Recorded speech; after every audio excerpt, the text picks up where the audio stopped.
जय श्री कृष्ण, राधे राधे, जय Shri Krishna. Welcome back to my channel. कैसे आप सभी? आशा करती हूँ सभी ठीक होंगे और आपके घर परिवार में सभी ठीक होंगे। आज की जो हमारी वीडियो है वो है राधा अष्टमी के ऊपर है कि राधा अष्टमी का व्रत कब है और ये कैसे मनाया जाता है।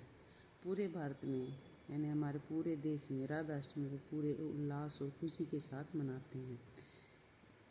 ज़्यादातर ब्रजभूमि उत्तर प्रदेश में इस दिन देखने का अलग ही नज़ारा होता है। इस साल राधा अष्टमी 31 अगस्त को यानी रविवार को मनाई जाएगी। इस व्रत से श्री राधा जी को समर्पित होता है। धार्मिक मान्यताओं के अनुसार इस दिन व्रत और विधि पूर्वक पूजा करने से राधा रानी की कृपा आपके ऊपर बरसती है और परिवार में सुख शांति बनी रहती है। और इस दिन हमें क्या करना चाहिए? राधा अष्टमी का व्रत के दिन हमें सुबह स्नान कर शुद्ध वस्त्र धारण करके बाद में व्रत और पूजा का संकल्प लेना चाहिए।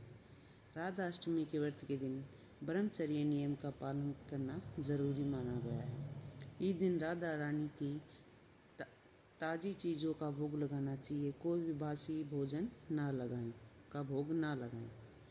राधा अष्टमी के दिन राधा जी की विधि पूर्वक पूजा करनी चाहिए और व्रत की कथा हमें जरूर पढ़नी चाहिए। इस व्रत का पारण शुभ मुहूर्त में ही करना शुभ माना जाता है। व्रत का पारण उसी प्रसाद से ग्रहण करें जिससे कि आपने पूजा की हो, राधा रानी जी को भोग लगाया है। इस व्रत का पारण करने से पहले ज़रूरतमंद लोगों का दान करें या गौ सेवा करना भी बहुत अच्छा माना गया है।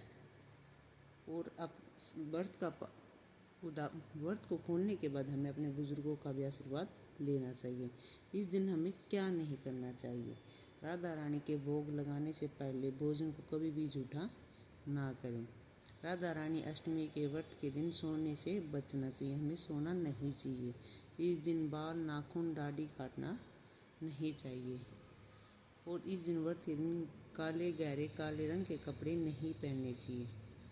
इस दिन पीला लाल वस्त्र पहनना शुभ माना जाता है। और महिलाएं खुले बालों के साथ राधा रानी की पूजा न करें। पूजा के दौरान आप बाल बांध ले और चुन्नी सिर पर ढक ले, जबकि पुरुष सिर पर रुमाल रखकर पूजा कर सकते हैं। राधा अष्टमी के व्रत के दिन हमें बाल धोना नहीं चाहिए। और आप अष्टमी तिथि से शुरू होने से बाल धो सकते हैं, मतलब आप पहले दिन आप अपने बालों को धो सकते हैं। और आइए अब हम राधा रानी जी की व्रत की कथा सुनाते हैं। एक बार राधा जी और श्री सुदामा एक दूसरे को श्राप दिया था, जिस कारण राधा पृथ्वी पर वर्षभानु और कृतिका के घर पुत्री के रूप में जन्म लिया। उसका जन्म किसी गर्भ में नहीं बल्कि वर्षभानु की तपस्या से प्रकट हुआ था।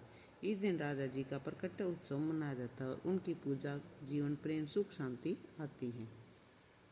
एक बार राधा जी गोलोक से बाहर चली गई और भगवान श्री कृष्ण विरजा सखी के साथ घूमने लगी। जब राधा जी वापस आई तो उन्होंने ये देखा कि वह बहुत क्रोध आया। उन्होंने श्री कृष्ण से कहा कि विरजा को कभी नहीं भूलेंगे और विरजा को अपमानित किया। अपमानित होकर विरजा ने भी नदी का रूप ले लिया। यह देखकर श्री धामा को बुरा लगा। उन्होंने राधा जी के व्यवहार की निंदा की। श्री धामा की बातें सुनकर राधा जी क्रोधित हो गई। उन्होंने श्री धामा दानव योनि के जन्म लेने का श्राप दे दिया। श्री धामा ने भी राधा जी को मनुष्य योनि में जन्म लेने का श्राप दे दिया। इस पर भगवान श्री कृष्ण जी ने राधा से कहा कि तुम्हें पृथ्वी पर राजा वर्षभानु और देवी कीर्ति के घर पुत्री के रूप में रहना होगा।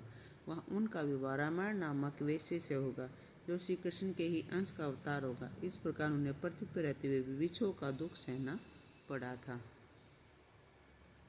आप लोगों को हमारी वीडियो कैसी लगी आप सभी कमेंट में ज़रूर बताना। और आप सभी को राधा अष्टमी की हार्दिक शुभकामनाएं। राधे राधे, जय श्री कृष्ण।